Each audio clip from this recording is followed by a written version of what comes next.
results for Objective 1 show very low entrepreneurial innovation fund.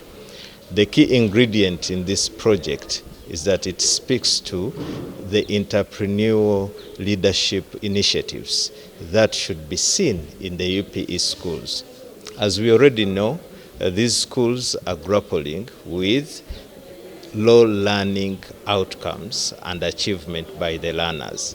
But the greatest challenge that this project brings on board, or the greatest intervention that the project brings on board, is to figure out how best the school managers and leaders should be supported to become more entrepreneurial, so that at the end of the day, there is transformation within the entire school system to allow the learners benefit through achieving better learning outcomes.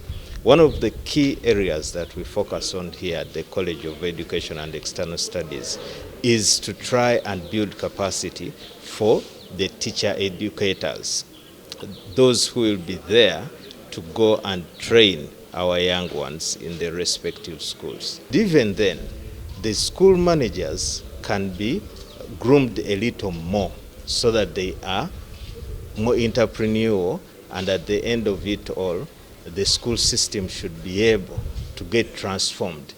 Educators generally, research show that we don't want change. When we are in a comfort zone, that's where we want to remain. However, today, as we see, 28 years after the launching of UPE, we realize that a lot has been achieved, but we still have a lot to be achieved. And so, in order to be able to support the government and help improve the experience, education experiences our young people get from UPE schools, we must become flexible. We must be willing to take a risk and try out things that we have never tried in order to make a difference. So in other words, it's very, very important to become entrepreneurial, looking at the little resources that we have. Properly utilized. The mindset of most of the leadership in universal primary education institution is these are government schools, we are waiting for government to provide, and if government doesn't provide, then what can we do? And that is the mindset we are trying to change.